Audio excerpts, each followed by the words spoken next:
Xin chào, mình là Liêu Sao và ở video này thì mình sẽ nói về RAG cũng như là RAG ở trong N8N dành cho những bạn non-tech. Đấy, như mình đã nói từ đầu và ở những video trước thì đây là kênh về tiếng văn phòng. Mình không muốn các bạn quá là bị tập trung đi sâu vào công nghệ, mà thay vào đấy thì mình sẽ giải thích cho các bạn một cái cách nó logic dễ hiểu hết mức có thể nhé. Bởi vì ngay bản thân mình thì mình cũng là một người quản lý dự án, thì mình có làm việc với cả đội tech, cả đội non-tech, cả sếp, cả khách hàng. Thì mình biết là cái việc mà phải truyền tải những cái kiến thức, những cái thuật ngữ kỹ thuật sang những cái thông thường để cho những người họ không hiểu về tech họ cũng có thể tiếp cận được, thì nó thật sự nó không phải là cái công việc dễ dàng. Nên là ở trong video này thì mình sẽ cố gắng mình truyền tải theo cái hướng mà để cho bạn dễ hình dung nhất nhé. Ở đây chúng ta sẽ có cái thuật ngữ đấy là RAG. RAG là gì? RAG là viết tắt của cái gọi là retrieval này. Retrieval augmented. Đấy, mình không nhớ mình có viết có đúng không, và cái G là generation. Thì cái này dịch ra tiếng Việt word by word thì cái này nó thu thập này. Đấy, cái này nó là tăng cường này, và cái này nó là tạo sinh này, sinh ra các thứ. Thì các bạn có thể hiểu nôm na RAG là gì. RAG là chúng ta sinh ra những cái thông tin mới, những cái thông tin mà nó được tăng cường từ những cái kiến thức mà các bạn thu nhận được. Đấy. Tại sao cái RAG này bây giờ rất là nhiều người họ dùng, và cái vai trò của nó là gì ạ? Chúng ta sẽ đến với một cái hướng tiếp cận nha. Bây giờ mình sẽ nói cho các bạn theo hai hướng. Thứ nhất đấy là chúng ta sẽ tiếp cận theo kiểu logic đi. Đấy. Nếu theo kiểu logic thì bây giờ ví dụ đây là một cái anh nhân viên đấy. Thực ra đây là một cái bạn bạn ấy mới tốt nghiệp đại học, bạn ấy ra trường đúng không, xong bạn ấy đi làm thêm, bạn ấy đi thực tập ở một công ty. Đó. Cái bạn này là gọi là intern này, hoặc là thực tập đấy, thực tập sinh. Thực tập sinh thì như thế nào? Thực tập sinh thì bạn ấy hiểu, bạn ấy có kiến thức nền tảng đúng không, bạn ấy hiểu biết toán lý hóa văn sử địa, bạn ấy có kiến thức chuyên ngành đúng không, bạn ấy học về ngành du lịch, bạn ấy học về ngành âm nhạc đấy, bạn ấy có cái kiến thức rất là tốt. Nhưng mà cái vấn đề ở đây là gì? Vấn đề ở đây là cái bạn sinh viên này bạn ấy không có kiến thức của cái nơi bạn ấy đi thực tập. Đấy, ví dụ bạn ấy đi thực tập cho một công ty du lịch đấy, công ty du lịch A. Thế thì bây giờ câu hỏi là bạn ấy có biết được cái chính sách giảm giá của công ty không? Không, đúng không? Đấy, hiện tại khi mà bạn ấy mới vào làm thì bạn ấy sẽ không biết. Bạn ấy có biết là công ty lãi lỗ như thế nào không? Không. Bạn ấy có biết công ty đang nợ bao nhiêu không? Không. Đấy. Thế thì các bạn hình dung là cái con AI các bạn nó cũng như thế. Con AI các bạn nó có thể nó là một sinh viên. Đấy, các bạn hãy hiểu là nó giống như một sinh viên. Nó có kiến thức chung rất là tốt, nó có kiến thức chuyên ngành rất là tốt, nhưng mà nó sẽ không biết được cái kiến thức cụ thể của cái doanh nghiệp các bạn, của công ty các bạn, của cái business các bạn đang làm. Nó không có. Thế thì bây giờ làm thế nào để mà cái anh bạn sinh viên này anh có được cái kiến thức, hay nói cách khác là làm thế nào để mà con AI nó có thêm được những cái kiến thức? Thế thì lúc này nó sẽ có hai hướng. Hướng thứ nhất là các bạn đi đào tạo cho nó đúng không? Các bạn đi đào tạo sau 1 năm thì có thể thành gọi là junior, sau 2 năm thành senior, sau 5 năm thì sẽ thành lead, sau 10 năm thì có thể thành giám đốc công ty. Đấy, thì cái công việc đào tạo này nó sẽ khiến cho gọi là cái con AI các bạn nó hiểu hơn, nó hiểu hơn về những cái kiến thức ở trong công ty, nó sẽ ghi vào trong những cái bộ nhớ của nó. Đấy, nó sẽ không chỉ là nó biết về cái thông tin đấy, nó không chỉ là nó biết về gọi là doanh số của công ty hay là lãi lỗ như thế nào, mà nó sẽ khiến cho cái bạn sinh viên này hay là cái con AI nó sẽ hiểu kỹ hơn về công ty. Nó cũng giống như là các bạn làm việc trong một công ty, các bạn làm việc 2 năm, các bạn làm việc 5 năm á, thì cái độ hiểu biết các bạn, cái tư duy các bạn nó sẽ khác hẳn với cả những cái bạn intern mới vào đúng không? Đấy. Thế thì cái đào tạo này các bạn có thể liên tưởng là nó sẽ gần giống một cái thuật ngữ đấy là fine tune. Đấy. Các bạn đi fine tune trong con AI. Thế thì chẳng hạn ví dụ như là một cái con nó bảo là DeepSeek, nó bảo là có bao nhiêu 600 tỷ tham số. Đấy, thì nó cũng giống như là cái nền kiến thức của chúng ta nó có. Thế thì cái việc mà các bạn đi fine tune là các bạn đi làm việc trực tiếp với là 600 tỷ này, các bạn có thể thêm, các bạn có thể chỉnh sửa những cái đấy, thì nó sẽ khiến cho là cái tư duy của con AI hay là tư duy của cái anh bạn intern này nó sẽ thay đổi dần theo thời gian đúng không? Nó sẽ có thể nó có nhiều hơn, có những cái tư duy mà khi là intern nó có, nhưng mà sau này các bạn làm việc lâu năm thì các bạn sẽ không còn cái tư duy này nữa, mà các bạn sẽ tư duy của khác. Thì cái đấy nó là fine tune. Nhưng cái fine tune này thì giống như cái việc các bạn đi đào tạo này thì sao? Thì thứ nhất là nó sẽ cần nhiều thời gian, nhiều nguồn lực. Đấy, các bạn không thể bảo là đây tài liệu đây đọc hết đi trong một ngày, nó hiểu hết ở trong này. Đấy, nó không khả thi. Với cả cái thứ hai là cái mục đích của nó sẽ là một cái mục đích mà nó gọi là nó đi lâu dài. Thế thì bây giờ đặt cái câu hỏi đấy là cái trường hợp ngắn hạn đó, là làm thế nào để cái bạn intern này bạn ý hiểu được cái tài liệu công ty trong ngắn hạn. Ví dụ các bạn làm công ty du lịch thì cái bạn intern này có thể bạn ý làm là chăm sóc khách hàng, đúng không?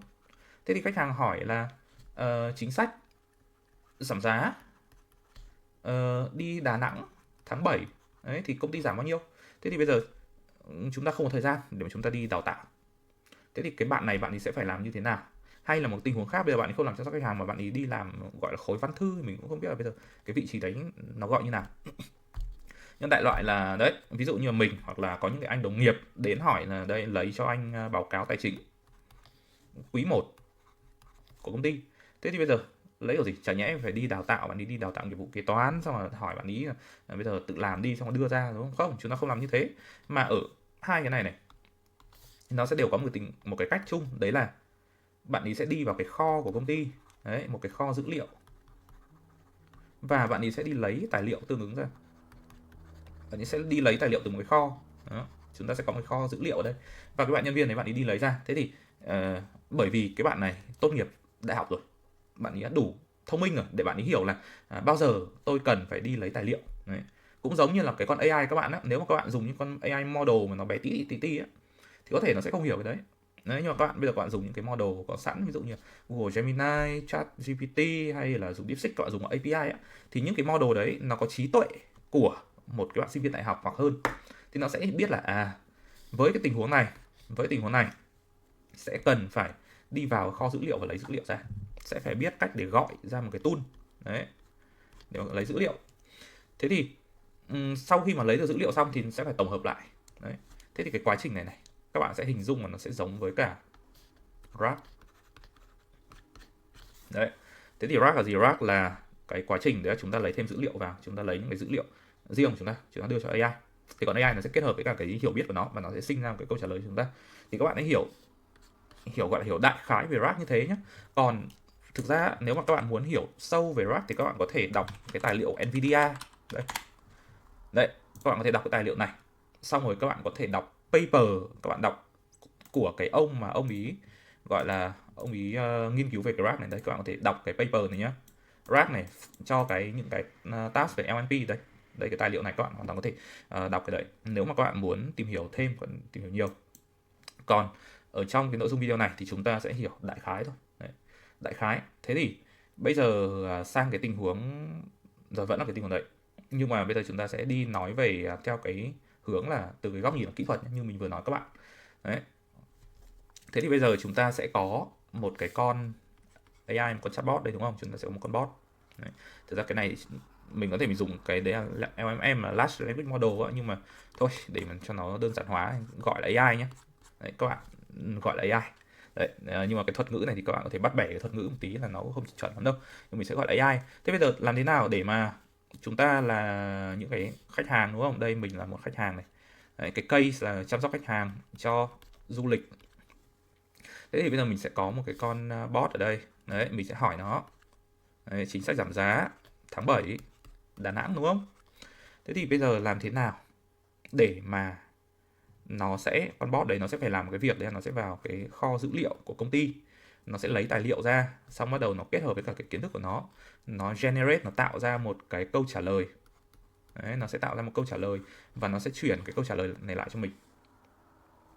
Thế thì nếu các bạn đã xem cái clip trước của mình nhé, về mình có cái clip một cách các bạn gọi tool thế nào cho đúng, thì các bạn sẽ biết là những cái con large language model, những cái con AI này khi mà các bạn đưa cái kết quả vào trong prompt thì nó sẽ trả lời được ra cái đấy, nó sẽ trả lời cái kết quả đấy, kể cả có thể nó không đúng với thực tế nhé. Đây mình sẽ ví dụ cho các bạn. Rồi, ví dụ luôn, bây giờ mình sẽ tạo cho các bạn một cái workflow ở trong N8N. Đấy, chúng ta sẽ tiến hành đấy là tạo workflow, rồi mình sẽ cho nó một cái đấy là on chat message này. Đấy. Xong rồi mình sẽ nối nó với cả con AI agent, đúng không? Rồi nối với cả một con AI agent. Đó, connect trigger node này, ok. Sau đấy là chat model mình sẽ nối với cả Google Gemini, và Gemini model của mình sẽ nối với cả cái 1.5 Flash đi. Flash thôi, 1.5 thì cho nó gọn. Đấy. Xong rồi bây giờ nhá, mình sẽ ok, mình sẽ open chat lên, xong mình sẽ hỏi nó là mấy giờ rồi. Đấy. Mình sẽ hỏi nó một câu đấy là mấy giờ rồi. Đó. Thì lúc này nó sẽ trả lời cho mình là như thế nào ạ? Nó sẽ bảo là đấy, nó không cung cấp được. Nhưng nếu bây giờ mình viết như thế này, đấy, bạn là một chatbot, đấy, bạn sẽ trả lời câu hỏi của user đúng không? Đấy. Xong rồi mình sẽ bảo là system prompt này theo user prompt. Đấy. Xong mình sẽ bảo là system prompt là bây giờ là 26 giờ. Đấy. Cái này nó không tồn tại đúng không? Chúng ta một ngày chúng ta có 24 giờ. Đấy. Sau đấy mình sẽ bảo là user prompt 2 chấm mấy giờ rồi. Ok. Đấy, xong mình sẽ cho cái câu trả lời nó đi qua. Nó sẽ bảo là bây giờ là 2 giờ sáng, 2 giờ sáng có nghĩa như nào? 24 giờ nó cộng thêm 2 giờ sáng ngày hôm sau. Thế thì mình hoàn toàn mình có thể cắt cả cái đoạn này đi. Mình sẽ đưa nó vào trong cái system prompt ở đây. Đấy. Sau đấy mình sẽ hỏi lại nó, đấy là mấy giờ rồi. Đúng không? Đây, hỏi nó mấy giờ rồi. Thì lúc này nó sẽ trả lời cho mình là gì? Bây giờ là 26 giờ đấy. Rõ ràng cái này nó không thực tế đúng không? Làm gì có 26 giờ.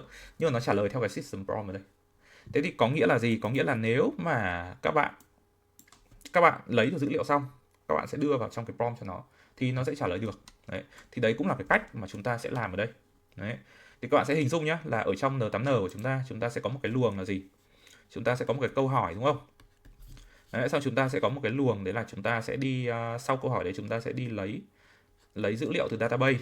Sau đấy là chúng ta sẽ đưa cái dữ liệu từ database này vào trong cái prompt và chúng ta sẽ truyền cả cái prompt cho cái con AI agent. Đấy. Đây là prompt này. Đây là database này. Đấy, đây là câu hỏi của chúng ta. Đưa AI agent và nó cuối cùng nó sẽ là câu trả lời. Đó. Câu trả lời. Thì đấy, cái luồng nó đơn giản như thế này. Đấy. Cái đoạn này thì đấy sẽ là cái cách để mà các bạn có thể đưa dữ liệu của công ty, của doanh nghiệp các bạn vào một con AI nhé. Thế thì cái vấn đề chính ở đây á là chúng ta lấy cái này như thế nào. Đấy. Các bạn làm thế nào để các bạn lấy được cái dữ liệu này. Thế thì ở đây chúng ta có một cái là chúng ta có dữ liệu, chúng ta sẽ phải có nơi để lưu dữ liệu đúng không? Chúng ta sẽ phải có một cái database. Đấy, điều kiện đầu tiên chúng ta cần là các bạn sẽ phải có một cái cơ sở dữ liệu, các bạn phải có một cái database. Đấy.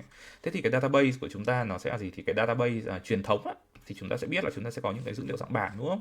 Đây chúng ta có một cái bảng, ví dụ đây mình sẽ có cho các bạn một cái bảng trông như thế này, table, chúng ta sẽ có những cái table. Thế thì ví dụ cái bảng này nhé, mình sẽ ví dụ cho các bạn một cái đấy là ví dụ như thành phố này, xong rồi mình có dân số này, ví dụ mình có Đà Nẵng này, mình có Hồ Chí Minh này, đấy, xong rồi ví dụ dân số đây 1, dân số đây 2. Thế thì trước đây khi mà các bạn muốn tìm kiếm đúng không, thì các bạn sẽ nhập vào thì chúng ta sẽ tìm kiếm chính xác, hoặc chúng ta sẽ tìm kiếm theo từ khóa mà nó gọi là nó có chứa cái ký tự đấy. Chẳng hạn như là nếu mà các bạn lưu ở trong Google Sheet này hay là ở trong Excel này thì chúng ta sẽ có cách để mà chúng ta lấy được dân số từ thành phố đúng không? Chúng ta sẽ có những cái hàm ví dụ như VLOOKUP này, hay là index, match các thứ này, thì các bạn sẽ lấy được cái dân số theo thành phố.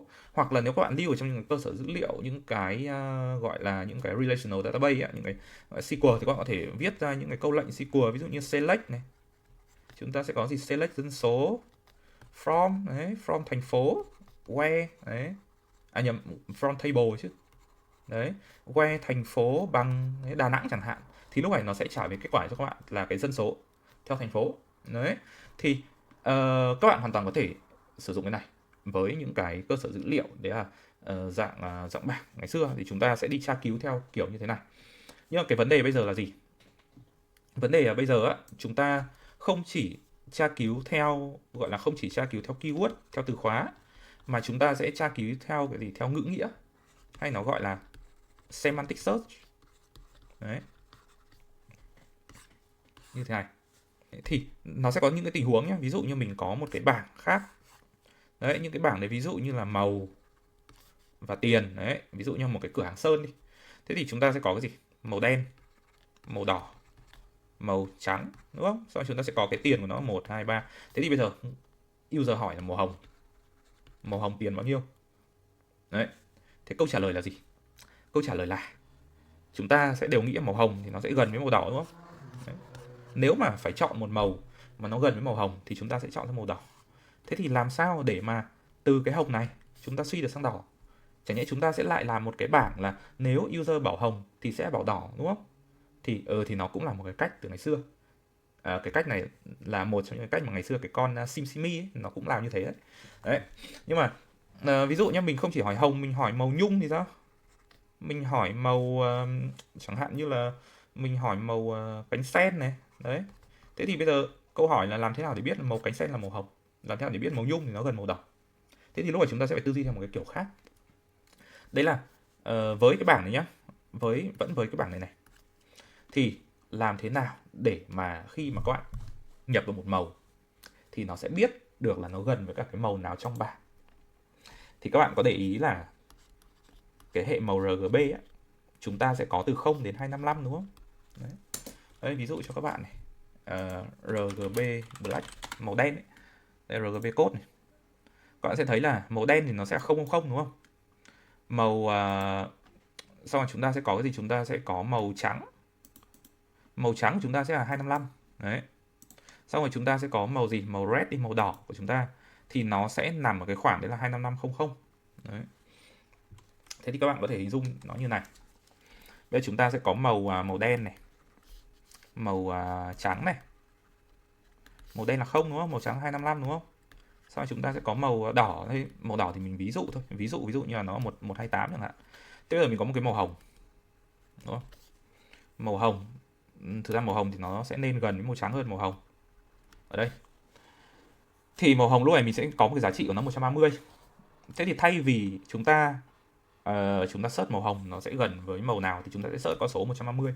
Nó sẽ gần với con số nào nhất thì chúng ta sẽ trả lời nó gần với con số 128 nhất thì nó sẽ ra màu đỏ đúng không? Đấy. Thế thì cái này này nó sẽ là một cái ví dụ dễ hiểu nhất. Một trong những cái ví dụ dễ hiểu nhất. Chúng ta sẽ nói về vector store. Thực ra vector thôi. Đấy. Chúng ta sẽ nói về vector. Thế thì vector nó như thế nào? Thì nếu các bạn search cái từ khóa đây là vector store đây. Các bạn search ra quên, chúng ta sẽ phải nói cái gì? AI đấy. Không nói ra mấy cái hình ảnh. Đây thì đây là một cái vector store đấy. Các bạn thấy không? Đây là cái văn bản này, chúng ta đưa vào một từ, một cụm từ, một câu vân vân, nó sẽ đưa ra chúng ta những cái con số. Thế thì những cái con số này nó là cái gì? Nó là những cái vector. Đấy. Thì các bạn hãy hiểu là bây giờ để mà hình dung được cái dữ liệu các bạn nó đang như thế nào này, hay là cái từ ví dụ như là hồng nó gần đỏ hơn hay nó gần với cả xanh hơn thì người ta sẽ phải mô hình hóa nó thành những con số. Thậm chí là cả những cái câu các bạn như vậy, ví dụ như là Hồ Chí Minh, Hà Nội, Sài Gòn. Đấy, thì người ta cũng sẽ phải tìm cách người ta biến đổi nó thành những cái con số. Đấy. Thì chẳng hạn nhé, bây giờ cũng với cả cái logic tương tự như thế này thì bây giờ mình sẽ cho đấy là chẳng hạn như là bây giờ mình sẽ có đất nước Việt Nam đúng không? Chúng ta sẽ có từ gì? Có Hà Giang đấy, xong rồi đi xuống đến ở đây là Mũi, Cà Mau chẳng hạn. Đấy. Thì chúng ta sẽ có ở đây Hà Giang là con số 0, đấy, Cà Mau ví dụ như con số 1. Thì lúc này chúng ta sẽ có Hà Nội. Hà Nội lúc này nó sẽ vào đâu đấy khoảng 0,2 đúng không? 0,2. Hải Phòng thì nó sẽ vào khoảng 0,18. Sau đấy chúng ta sẽ có Hồ Chí Minh. Nó sẽ vào đâu đấy là khoảng 0, gọi là 0,9 đi. Đấy. Thế thì nó sẽ bây giờ chúng ta sẽ có một cái đấy là Sài Gòn thì nó cũng sẽ nằm ở trong cái khoảng 0,9 này. Đấy. Thì khi mà các bạn tìm vào Sài Gòn thì nó sẽ trả về kết quả là Hồ Chí Minh, nó sẽ trả về cái giá trị tương ứng. Đấy. Nhưng mà tất nhiên nó sẽ không chỉ đơn giản như này nhé, cái này nó là một chiều, nó chỉ là một chiều của vector thôi. Khi mà các bạn đưa cái dữ liệu đấy vào thì chúng ta sẽ có những cái gọi là embedding model. Đấy, những cái model nhúng á. Và các bạn sẽ thấy là những cái model này nó sẽ có một cái con số nó gọi là số dimension. Đấy.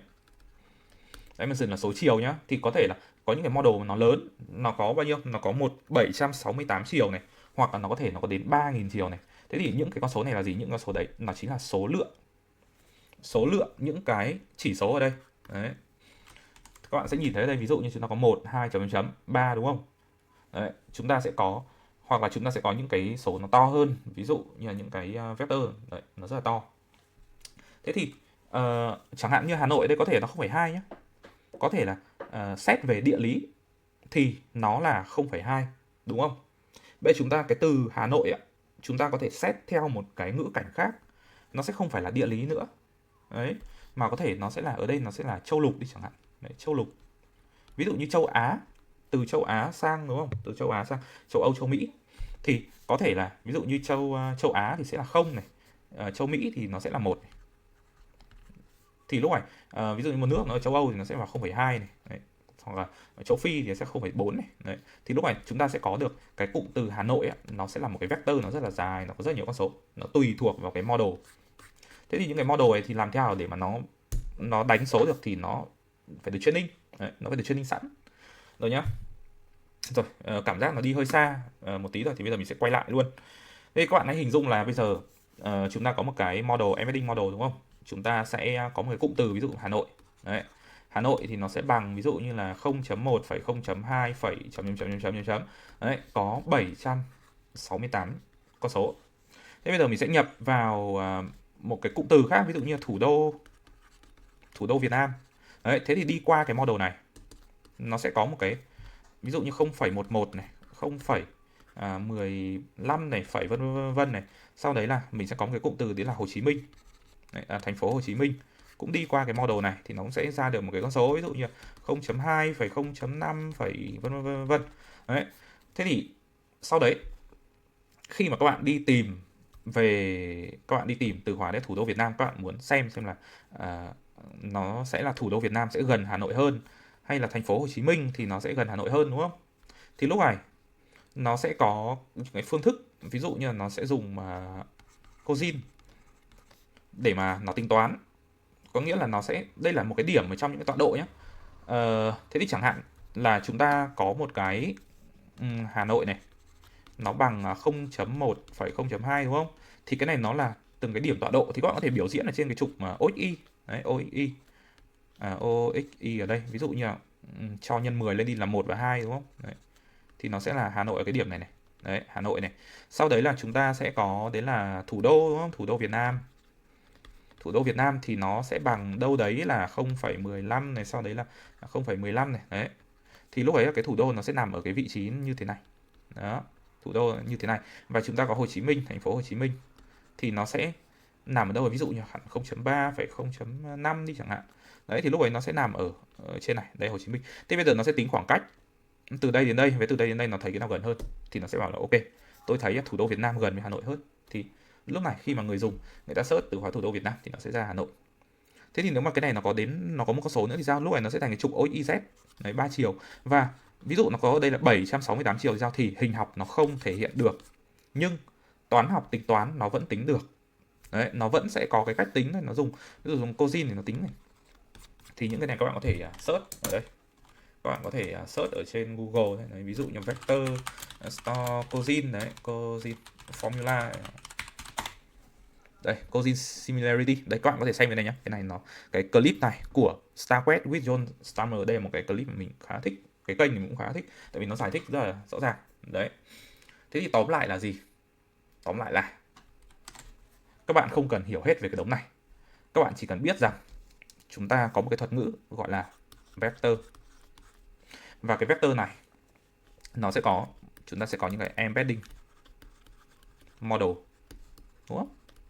Thế thì cái embedding model này nó sẽ giúp cho chúng ta làm gì? Nó sẽ giúp chúng ta chuyển text thành những con số. Đấy.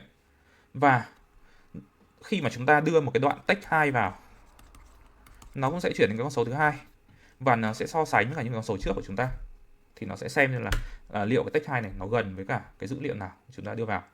Thế thì áp dụng vào ở đây chúng ta có cái gì? Thì bây giờ chúng ta sẽ có một cái database. Đấy. Một cái database của chúng ta lúc này nó sẽ có ví dụ như thành phố, và bây giờ mình sẽ có đấy là số chẳng hạn. Đấy. Và đây thì mình sẽ có cái gì? Dân. Đấy, số dân, đúng không? Dân. Đấy. Thế thì lúc này chúng ta sẽ có đấy là thành phố Đà Nẵng. Ví dụ như con số của chúng ta sẽ có một cái bảng nó lưu 0,1, 0,2 vân vân. Đấy. Dân số là 1 đấy, thành phố Hồ Chí Minh. Đấy, xong rồi chúng ta sẽ Hồ Chí Minh. Xong chúng ta sẽ lại có một cái con số nữa đấy như thế này. Vân vân. Đấy, dân số 2 chúng ta có Hà Nội. Đấy, 0 chấm vân. Đấy, dân số 3. Xong bây giờ chúng ta đi query từ cái cơ sở dữ liệu này ra, chúng ta đi tìm kiếm, đúng không? Thế chúng ta sẽ đi tìm kiếm cái cụm từ là gì? Cụm từ là thủ đô chẳng hạn, thủ đô Việt Nam. Thế thì lúc này cái thủ đô Việt Nam này nó cũng sẽ đi qua cái embedding model. Đấy. Sau đấy là nó sẽ chuyển thành một cái đống số đấy, và nó sẽ đi tìm ở trong cái cột số này này. Đấy. Nó sẽ đi tính cái độ tương đồng. Sau nó sẽ tính ra cái gì? Cuối cùng nó sẽ tính ra được là cái này. Đấy. Nó sẽ tính ra được đấy là cái thủ đô Hà Nội thì nó sẽ tương đồng với cái này, và nó sẽ trả về cái kết quả là 3. Đấy. Ok. Rồi. Và bây giờ thì chúng ta sẽ đi vào thực hành nhé. Vừa rồi là lý thuyết về vector store. Lý thuyết gọi là lý thuyết dạng đơn giản thôi. Chứ còn đi chuyên sâu về thì chúng ta sẽ có nhiều cái kiểu khác thôi. Ví dụ như các bạn sẽ có ngoài RAG ra thì chúng ta sẽ có những cái của Google, mình tự dưng mình quên mất tên, mình không nhớ tên nó là gì, nhưng mà nó sẽ tốt hơn RAG.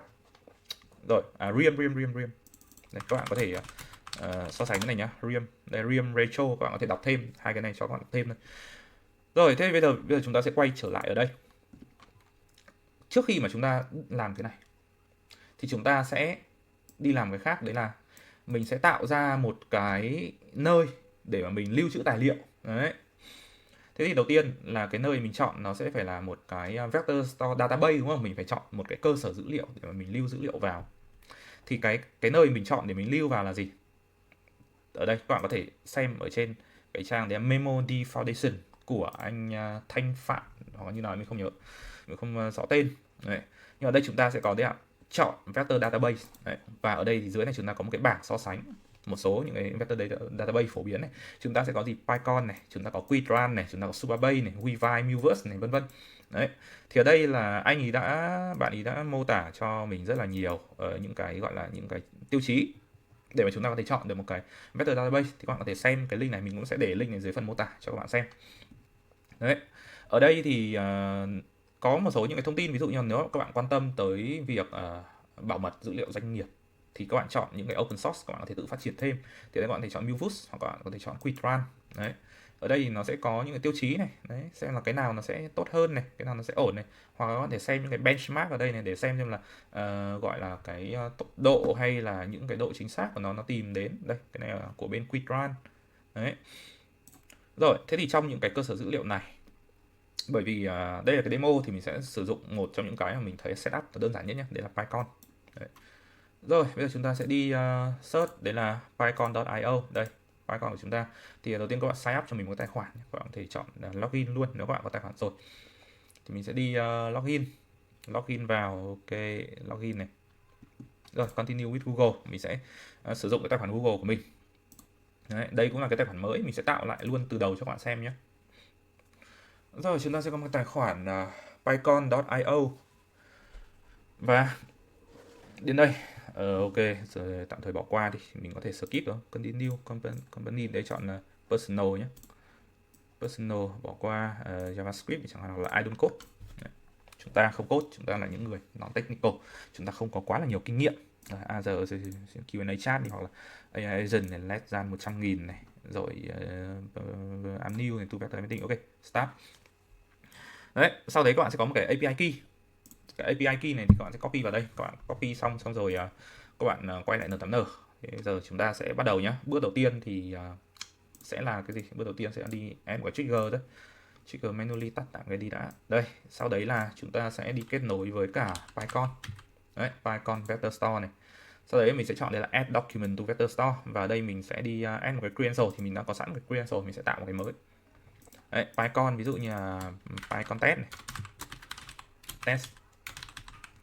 Rồi nhá, và bây giờ mình sẽ đưa cái API của mình vào đây, API key kết nối này. Đó, kết nối thành công. Rồi. Ok. Thế sau khi mà kết nối thành công rồi, bây giờ mình sẽ quay trở lại đây, close đi, và bây giờ chúng ta sẽ chọn vào đấy là database, và chúng ta sẽ create index. Cái index này nó sẽ là cái nơi để các bạn lưu tài liệu. Các bạn có thể hình dung nó như một cái đây là cái database rồi, thì đây sẽ là cái nơi các bạn lưu tài liệu nhé. Đấy. Thì mình sẽ đặt tên ví dụ như test thôi. Rồi, đến đây thì chúng ta sẽ chọn cái config của chúng ta. Config thì các bạn sẽ nhìn, đây các bạn sẽ thấy là các bạn sẽ để ý là nó sẽ có những cái thông tin. Thì mình sẽ nói cho các bạn, mình sẽ giải thích cho các bạn từng cái. Config ở đây, đầu tiên đấy là modality text, có nghĩa gì nó sẽ chấp nhận cái đầu vào chúng ta text. Tiếp theo vector type thì chúng ta sẽ có một cái là dense và một cái là sparse. Thế thì dense với cả sparse nó sẽ khác nhau như thế nào á? Thì cái sparse này các bạn hình dung đơn giản là nó hỗ trợ cho việc gọi là search theo keyword nó tốt. Đấy. Còn cái dense này thì nó sẽ thường dùng để gọi là semantic search, nó search theo ngữ cảnh. Đấy. Thì nếu mà mình nhớ không nhầm á, thì cái dense này này, cái đặc điểm của nó nhá, là trong những cái vector của này thì hầu hết sẽ là khác không. Đấy, nó sẽ là khác không. Còn với cái sparse này thì trong số các cái vector là hầu như nó sẽ bằng không. Đấy, nó sẽ chỉ có một số cái khác không thôi. Thì cái việc mà nó có hầu như bằng không và một số cái khác không á, thì nó sẽ giúp cho cái việc chúng ta search nó nhanh hơn thôi. Tất nhiên là nó sẽ không thể nó search theo được cái ngữ cảnh, nó sẽ không chính xác theo cái ngữ cảnh, mà các bạn search theo từ khóa thì nó sẽ rất là nhanh và nó sẽ rất là chính xác, nó sẽ dùng cho những cái search engine bây giờ người ta hay dùng. Đấy, thì lúc này bây giờ chúng ta sẽ cần đấy là chúng ta sẽ cần dense để mà chúng ta đi wrap cái tài liệu, chúng ta search theo ngữ cảnh, đúng không? Rồi tiếp theo chúng ta sẽ có gì, max input ở đây là cái token là cái đơn vị gọi là cái khối lượng chúng ta có thể đưa vào trong một cái lần, nó tối đa là bao nhiêu. Thì cái token này nó sẽ tùy từng bên nó tính khác nhau, nhưng mà ví dụ như là bên Gemini, ở đây bên Gemini này cái token limit của nó 2048 thì Gemini họ tính là 100 token thì nó sẽ tương ứng với khoảng 80 từ tiếng Anh. Tiếng Việt thì có thể ít hơn, thì các bạn cứ cho là ví dụ như là 2048 token thì nó sẽ rơi vào khoảng 1.000 từ tiếng Việt. Đấy. Rồi tiếp theo dimension là như mình đã nói là cái số lượng của cái vector. Đấy. Là cái số lượng ở trong cái dấu ngoặc vuông này nó có bao nhiêu số thì nó sẽ tương ứng bấy nhiêu dimension. Và cuối cùng là matrix của chúng ta thì đây là cái mà mình bảo để mà nó tính toán nó tính toán xem là cái nào gần cái nào hơn, thì chúng ta sẽ có cosine, chúng ta có dot product, thì các bạn có thể sử dụng vào trong hai phương pháp đấy. Thì ở đây chúng ta sẽ có những cái config có sẵn của một số những cái model, ví dụ như là Llama Text Embedded version 2 này, hoặc chúng ta có Multilingual i5 này, hoặc chúng ta có những cái của OpenAI. Thì thường là các bạn sẽ chọn là Text Embedding của OpenAI, đúng không? Nhưng mà mình thì mình không có tiền nên mình sẽ dùng hàng free, mình dùng đồ chùa. Và đây cũng có một cái demo nên là mình cũng không muốn tốn tiền vì cái demo đấy. Thì ở đây mình sẽ sử dụng cái model của Google AI này, chúng ta sẽ có text embedding đây, thì các bạn sẽ thấy là chúng ta sẽ có hai cái model là embedding 004 và embedding 001. Thế thì mình định sử dụng đấy là embedding 004. Thì cái model này cái token limit của nó là 2048. Đấy. Và cái output dimension size của nó 768 nhé. Thế nên là ở đây mình sẽ chọn đấy là custom setting. Cái vector type mình sẽ chọn là dense này, và dimension của mình sẽ bao nhiêu? 768. Đó, 768. Rồi. Đúng không? Quay trở lại đây 768 này. Đó. Rồi, phần này các bạn để nguyên cho mình nhé. Để nguyên. Chúng ta sử dụng cái gói đây là gói free, đúng không? Đây gói free này thì chúng ta sẽ có 2 GB này. Đấy, xong rồi chúng ta sẽ có một số những cái này. Đó, các bạn có thể xem trong phần pricing để biết xem là nếu các bạn muốn dùng những cái gói hơn các bạn sẽ tốn tiền bao nhiêu tiền, hoặc không thì các bạn có thể chọn là nếu các bạn dùng open source thì các bạn sẽ không cần quan tâm quá đến những cái đấy. Rồi. Ở đây chúng ta đã tạo xong được một cái nơi để chúng ta lưu trữ. Công việc tiếp theo của chúng ta đấy là chúng ta sẽ đẩy thông tin vào. Đấy, chúng ta sẽ đi lưu trữ một số thông tin. Thế thì mình sẽ lưu trữ cái gì? Thì nếu các bạn có xem cái video trước đây, cách đây khoảng 2-3 video, mình đã có một cái hướng dẫn để sử dụng Gemini API để mà phân tích video. Đó. Thế thì mình có cái video này, cái video reaction về cái album Khu Vườn Tình của Tăng Duy Tân, tại vì đợt này mình đang khá thích nghe album đấy. Thì đây mình có một cái là video reaction nhạc này, sẽ muốn làm thì sẽ Q&A để phục vụ mục đích embedding này, xong rồi phân tích video chi tiết. Thì bởi vì đây là một cái video reaction nên là mình sẽ lấy được nội dung của từng video, đúng không? Và sau đấy mình sẽ lấy được những cái nhận xét về video đấy. Thì mình sẽ muốn là wrap theo kiểu gì? Mình sẽ muốn đấy là sẽ làm thành một cái file dạng gọi là dạng bài hát và thông tin của cái bài đấy. Đấy.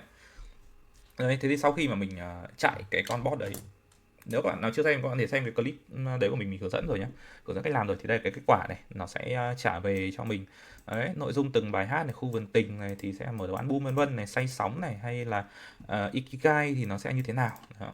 Thế thì sau đấy thì mình copy toàn bộ nội dung này, mình đưa vào trong một cái file, mình đưa vào một cái file CSV. Thì cái file CSV đấy nó là cái file này. Đây, cái file này thì mình lưu ở trên cái máy mà mình đang chạy N8N. Các bạn hoàn toàn có thể lưu ở trên một số những nền tảng nào khác, ví dụ như là bạn có thể lưu trên Google Drive, OneDrive, hoặc bạn lưu ở đâu cũng được nhé, miễn là các bạn sẽ lấy được cái file CSV đấy để các bạn đưa vào trong N8N. Rồi, thế thì bây giờ mình sẽ tiến hành, mình sẽ đi import cả cái file này vào trong N8N, đưa vào trong cái Python này nhá, thông qua N8N. Thì ở đây cái file này của mình này, cái dấu ngăn cách của mình là dấu chấm phẩy. cái dấu gọi là dấu CSV, comma spread thì thay vì mình dùng dấu phẩy, mình dùng dấu chấm phẩy nhé. Đầu tiên là mình sẽ đi copy cái path của cái file này. Đây, copy cái path này. Rồi quay lại n8n của chúng ta. Đây, credential ok rồi nhá. Operation sẽ là insert document này, from list này, mình sẽ chọn cái list của mình. Thì nó sẽ hiển thị là test, đây nó chính là cái index này của mình. Rồi, và cái embedding batch size mình sẽ để mặc định luôn là 200. Phần này thì sao? Không có gì. Rồi, embedding này thứ nhất là chọn model để embedding. Thì mình sẽ sử dụng cái model ở Gemini. Model này thì free. Đó. Và cái model mình chọn đấy là embedding 004. Rồi, và ở đây thì mình sẽ để cái phần document, ở đây mình sẽ chọn đây là default data loader. Và mình sẽ chọn đấy là type data sẽ là binary này. Và data format thì mình sẽ chọn đây là CSV này. Đấy. Tiếp theo đây là CSV separator thì mình sẽ phải đổi nó sang dấu chấm phẩy này. Đó. Và ở đây thì khi mà các bạn quay lại, các bạn sẽ thấy rằng nó có thêm một cái đoạn để text splitter. Cái này nó sẽ sử dụng ở trong cái tình huống nào? Đấy là cái dữ liệu các bạn ạ. Nếu mà khi mà các bạn đưa vào nhé, thì mỗi dòng nó sẽ được tính là một cái document riêng. Đấy. Nhưng mà có thể ở trong một cái dòng của các bạn, cái dữ liệu nó quá là nhiều chữ thì các bạn buộc các bạn phải cắt, các bạn cắt nhỏ nó ra thành những cái chung chăng gì đấy. Đấy, các bạn sẽ phải tách nó ra. Thì lúc này chúng ta mới đưa vào được để cho nó không bị quá cái input. Thì ở đây là có 3 cái option thì chúng ta sẽ dùng cái này, cái giữa nhé, tại nó bảo là recommend for most use case. Ok. Đấy. Thế thì để ở đây chunk size, thằng chunk overlap mình để mặc định. Thực ra là nếu các bạn muốn hiểu hơn về những cái này, các bạn có thể tìm thêm tài liệu. Còn đây mình sẽ để mặc định xem option nào, option không có gì. Ok. Rồi. Đến đoạn này, cấu hình rồi, embedding document đã xong. Thế bây giờ mình sẽ cần phải tải cái file lên đúng không? Mình sẽ cần phải tải file lên, thì bây giờ mình sẽ chọn cái node đấy là gì? Read file from disk. Và mình sẽ chọn đấy là read cái file này của mình. Và tên của file là gì? Tên của file là testrag.csv. testrag.csv. Đấy. Ok nhá, đưa lên này, test này, đó, chúng ta có được cái file này rồi. Và bây giờ mình sẽ nối cái file này vào đây. Nối file này vào open này, sau để ấn test này. Đó. Chúng ta sẽ chờ nó chạy. Đây, các bạn sẽ thấy rằng chúng ta đã có được 10 item. Đó, chúng ta đưa được 10 item này vào rồi. Và nếu các bạn quay trở lại đây tí, các bạn sẽ thấy rằng cái dữ liệu của chúng ta nó đã được đưa vào trong này. Rồi. Nó đưa vào trong này rồi. Có nghĩa là gì ạ? Có nghĩa là các bạn đã có được một cái nơi để lưu trữ dữ liệu và các bạn đã đưa dữ liệu vào để lưu trữ. Thế thì sau khi mà đưa dữ liệu vào lưu trữ xong thì bây giờ chúng ta sẽ tiến hành, đấy là chúng ta sẽ thử đi query nó ra đúng không? Chúng ta sẽ theo đúng cái gọi là theo đúng cái lý thuyết thì chúng ta sẽ đi lấy nó ra. Thì đến cái đoạn này cũng chưa có gì là AI cả nhá. Tắt đi. Thậm chí mình sẽ bỏ cái này ra một bên. Đấy. Thế thì bây giờ mình sẽ thử đi lấy này. Mình sẽ đi nối nó vào cái PyCon này. Vector Store ở đây và mình sẽ chọn là gì? Mình sẽ chọn đấy là retrieve. Đây, mình sẽ chọn đấy là retrieve cái document hoặc là get rank document này. Mình sẽ chọn cái đầu tiên là get many nhá. Và đây limit mình sẽ để là 1. Cứ để là 1 đã. Index này mình sẽ lại chọn là test này, PyCon test này. Lấy đúng cái index này nhá. Chọn là 1 và prompt của mình lúc này là gì? Cái prompt của mình á, lúc này thì mình sẽ cần phải kết nối tới cái chat message này đúng không? Thì mình sẽ đầu tiên lưu nó lại đã. Chỉnh cái embedding này, embedding mình sẽ để là Google Gemini. Đấy. Để 004. Có một cái các bạn sẽ cần nhớ đấy là chúng ta đi embed vào model nào thì lúc mà chúng ta lấy chúng ta sẽ sử dụng cái model đấy. Tại vì sao? Tại vì mỗi model cái cách training của nó sẽ khác nhau. Đấy. Nên là có thể là một cái model này nó sẽ chuyển nó thành số thì nó sẽ khác với cả cái model kia. Nên nếu các bạn sử dụng những cái model khác nhau á, thì có thể nó sẽ không được chính xác bằng việc các bạn sử dụng một model.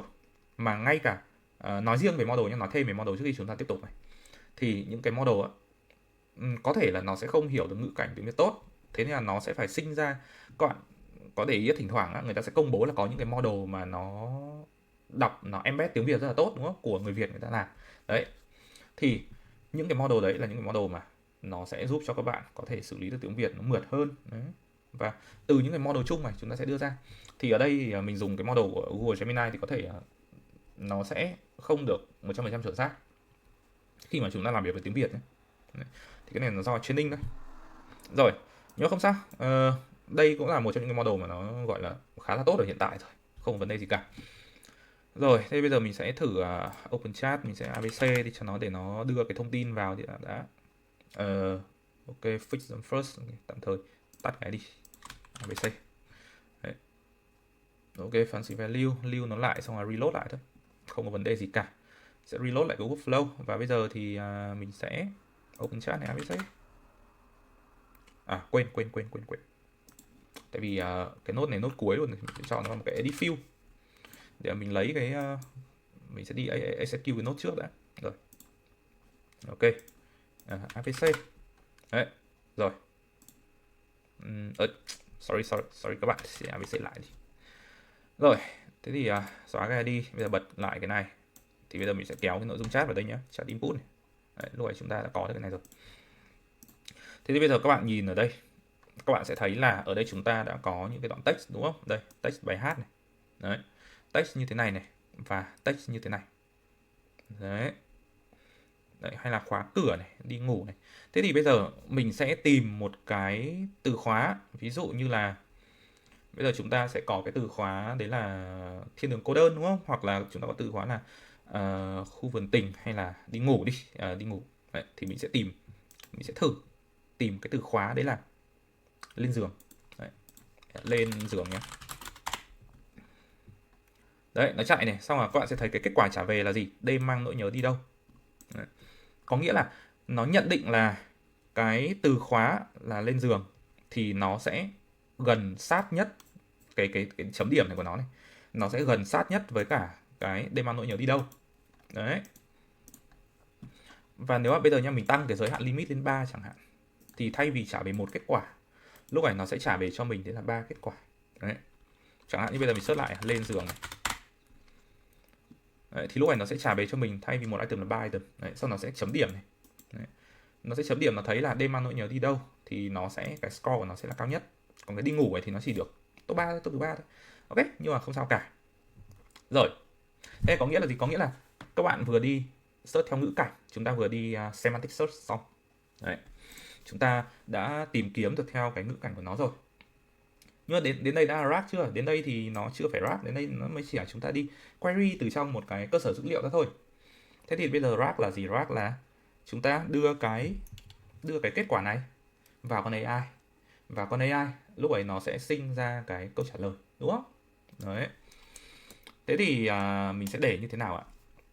Bây giờ với con AI này thì như cái clip trước mình có nói là cách gọi tool sao cho chuẩn đó. Thì các bạn có thể nối cái này vào, sau đấy là ở trong cái này các bạn sẽ mới prompt nó thêm một lần nữa. Đấy. Sau rồi ở chỗ tool này đấy, prompt thêm một lần nữa. Đấy. Xong rồi mình sẽ bảo nó là cái gì? Mình sẽ đi define nó này. Mình sẽ bảo là hãy nói, gọi là cái gì? 3 bài hát về chủ đề lên giường đấy của Tăng Duy Tân có giai điệu như thế nào. Đấy. Xong ở chỗ này thì mình sẽ đưa cái câu trả lời này vào trong cái system prompt. Đó. Đấy, system prompt này. Đưa nó vào đây thôi. Đưa nó vào cái page content đây. Đấy. Và trước khi đấy thì mình sẽ cần phải đi aggregate ba cái item này nó lại thành một. Đấy, aggregate này. Quên. Page content đưa nó vào. Đấy. Rồi.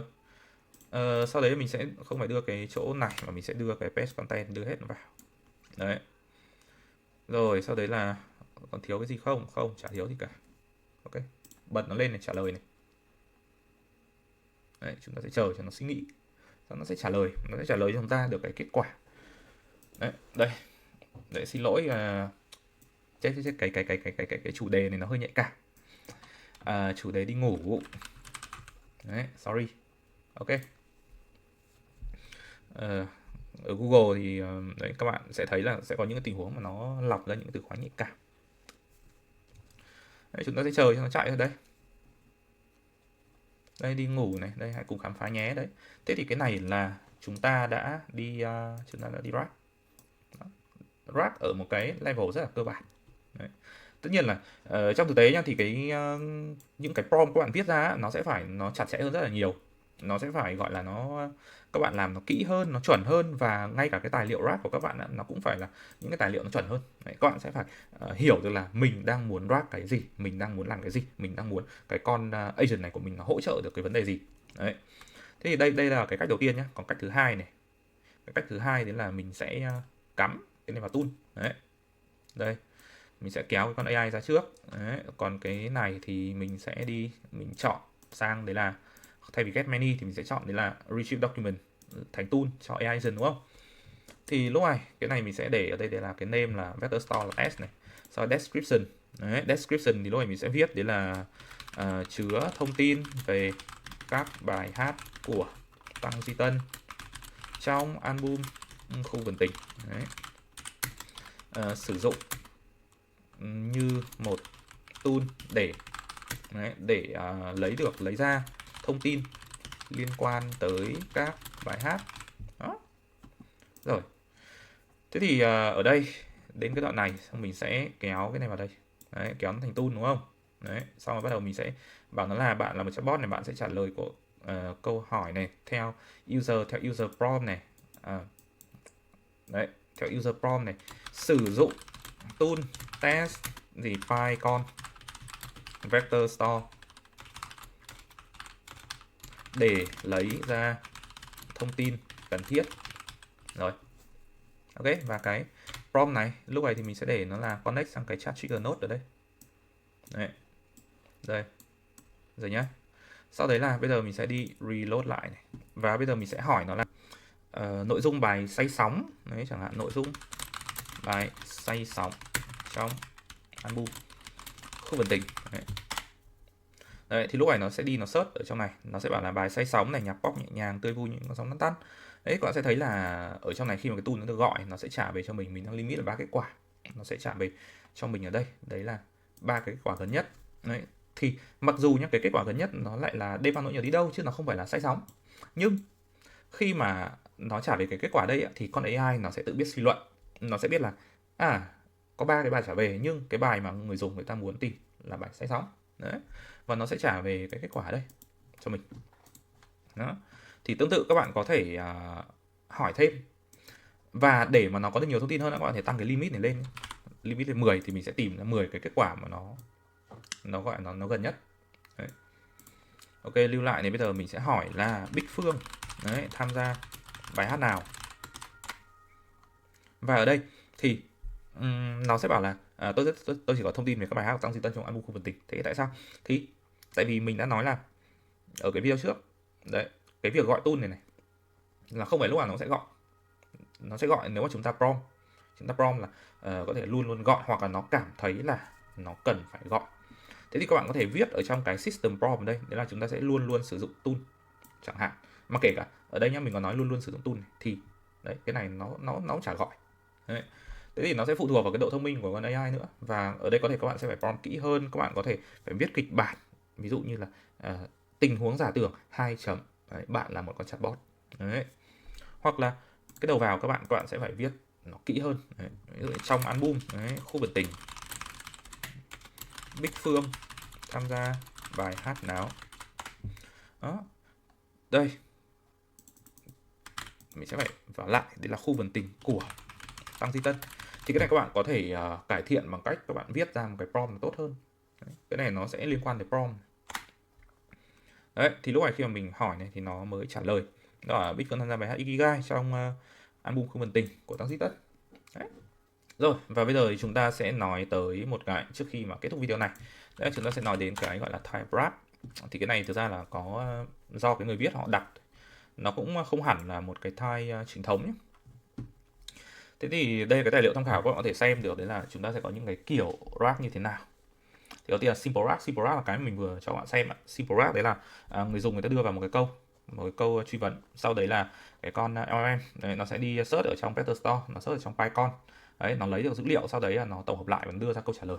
Thì cái này nó gọi là simple wrap. Thế tiếp theo chúng ta sẽ có một cái đấy là corrective wrap. Thì cái corrective wrap này nó dùng để làm gì? Nó dùng để nó đảm bảo được cái độ liên quan đấy. Chẳng hạn như là bây giờ nhá, khi mà mình như vừa nãy mình hỏi nó về cái Khu Vườn Tình á đấy, thì mình bảo nó là trong album Khu Vườn Tình thì Bích Phương tham gia bài hát nào, thì nó cũng nó đi retrieve cái dữ liệu đấy. Thì thực ra cái con AI vừa rồi nó không đi thu thập, nhưng nếu các bạn prompt á, mà cho nó luôn luôn nó đi thu thập, nó thể nó thu thập được một cái top 10. Sau các bạn hỏi nó một câu đấy là chẳng hạn như là nhạc Tăng Duy Tân có hay không, sau nó đi thu thập, xong là nó sẽ có một cái đấy là cái gì nó sẽ đi, đấy là nó đi đánh giá, nó xem là cái đấy nó có liên quan không. Bây giờ mình bảo mình đang có một cái tài liệu về Tăng Duy Tân, xong mình đi hỏi nó một cái nó không liên quan, đúng không? Đấy, nó không liên quan thì nó sẽ đi search ở trên web, có liên quan nó sẽ trả về câu trả lời. Thì cái đấy nó lại gọi là corrective RAG. Đấy, nó sẽ giảm thiểu cái việc đấy là chúng ta đưa ra cái con AI nó đưa ra những cái câu trả lời nó không liên quan cho lắm. Rồi, đây nhá, thì ở đây các bạn sẽ thấy nó có một cái grade này, grading này, thì nó sẽ là cái thông tin mà nó thu nhận được á, nó sẽ được so sánh với một cái trusted dataset. Đấy, để mà nó xem là nó có liên quan hay không. Đấy, thứ ba chúng ta sẽ có một cái gọi là CellRAG. CellRAG là gì? CellRAG là nó sẽ tự đi đánh giá bản thân. Thì ở đây các bạn cũng sẽ đưa vào, các bạn hỏi một câu, con AI nó sẽ đi thu thập dữ liệu, sau đấy là nó sẽ đi kiểm tra xem nó có relevant hay không, nó có liên quan hay không. Nếu mà nó không liên quan nó sẽ đi search trên web, còn có liên quan thì bắt đầu nó sẽ tạo ra một cái câu trả lời. Thế cái câu trả lời thì nó sẽ kiểm tra xem nó có bị hallucination hay không. Hallucination gì? Hallucination là cái tình trạng khi mà con AI á, nó quá là tự tin với cả cái câu trả lời của nó, thì có thể là cái câu trả lời ấy của nó không đúng theo một cái vấn đề nào đấy. Chẳng hạn nhé, bây giờ mình hỏi nó là Hoàng sa Trường Sa là của nước nào, đúng không? Đấy, các bạn chat với cả con DeepSeek thì các bạn sẽ hay gặp được cái tình huống như thế. Ví dụ mình hỏi là Trường Sa Hoàng Sa của nước nào, thì cái LLM này, đầu tiên mình search ở trong một cái cơ sở dữ liệu, xong cái cơ sở dữ liệu ấy nó chỉ có cái từ khóa đấy là Trường Sa Hoàng Sa là hai hòn đảo rất đẹp. Thế thì cái lúc mà nó check cái relevant này, nó thấy là chả liên quan gì đến cái câu hỏi của mình, sau đấy nó đi nó search trên web. Thế thì chẳng hạn như mình đi mình triển khai cho client bên Trung, thì cái web search lúc ấy nó ở bên Trung. Thế là nó search ra xong nó bảo là Hoàng Sa Trường Sa theo tài liệu Trung Quốc là ở của Trung Quốc. Đấy. Sau nó sẽ đi generate một cái câu trả lời. Thế là cái câu trả lời nó đến cái đoạn hallucination này này. Sau nó sẽ thấy là không, làm gì có, Hoàng Sa Trường Sa của Việt Nam. Đấy. Thì nó sẽ đánh giá là thằng ấy bị hallucination rồi, xong rồi nó sẽ search thêm web nữa để nó kiểm tra lại. Đấy. Sau đến đoạn mà nó thấy là ok, Hoàng Sa Trường Sa là của Việt Nam, thì nó sẽ thấy là ok, nó không bị hallucination nữa, nó sẽ đến cái đoạn này, nó sẽ câu trả lời đã được trả lời chưa? Đã được trả lời rồi, đã trả lời đúng cái yêu cầu của mình, đấy là hỏi Hoàng Sa Trường Sa của nước nào, thì nó sẽ trả lời ở đây yes. Ok. Rồi. Rồi nhá. Tiếp theo này thì chúng ta sẽ có đấy là speculative RAG. Thì cái speculative RAG này này nó là gì? Nó lấy nhiều câu trả lời, sau đấy là nó sẽ chấm điểm cho cái câu trả lời. Thế thì cái này nó gần giống với cả cái việc mà các bạn đi vừa nãy các bạn cùng làm, đấy là chúng ta đưa nhiều hơn một cái limit, sau đấy là các bạn đi chấm điểm. Thế thì cái này nó hơn ở một cái đấy là thay vì là chúng ta chấm điểm 5 cái mà chúng ta lấy ra cái cao nhất chúng ta đưa vào, thì nó sẽ lấy cả 5 câu trả lời, nó sẽ tạo ra nhiều câu trả lời và nó sẽ chấm điểm. Nó giống như là thì nó các bạn hỏi con OpenAI, hỏi con ChatGPT, các bạn sẽ thấy nó tạo ra hai câu trả lời song song, đúng không? Xong nó hỏi các bạn là câu trả lời nào nó ok hơn. Đấy. Thì cái này các bạn nó cũng sẽ gần tương tự như thế nhé. Đó, tiếp theo chúng ta sẽ có Fusion RAG. Fusion RAG là gì? Fusion RAG là nó tạo ra 5 cái câu trả lời hoặc là nhiều hơn, nó tạo ra nhiều câu trả lời. Sau đấy nó sẽ tổng hợp thông tin từ chính 5 câu trả lời đấy, và nó sẽ kiểm tra xem là liệu cái câu trả lời nó bị conflict hay không. Ví dụ như là mình hỏi là một cộng một mấy, thì ở trong cái database này nó sẽ có 5 cái câu trả lời, 1 bằng 2 bằng 3 bằng 4 bằng 5. Đấy, xong rồi nó sẽ ra được 5 cái câu trả lời như thế này, sau đó nó sẽ tổng hợp lại, nó sẽ bảo là 1 cộng 1 có thể bằng 2, 3, 4, 5, 6. Sau đấy nó sẽ check xem nó có bị conflict hay không.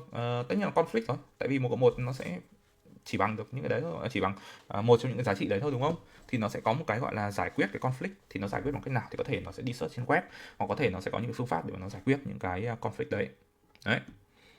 Rồi, và sau đó nó đưa ra câu trả lời. Và cuối cùng chúng ta sẽ có đấy là agentic RAG. Agentic RAG là gì? Agentic RAG đấy là chúng ta cũng sẽ đi thu thập câu trả lời. Đấy, sau đấy là đến đây thì nó sẽ đưa ra là liệu cái con AI ấy, nó sẽ tự suy nghĩ xem là liệu cái câu trả lời này nó đã thực sự nó thỏa mãn hay chưa. Nếu mà nó thỏa mãn rồi nó sẽ trả lời.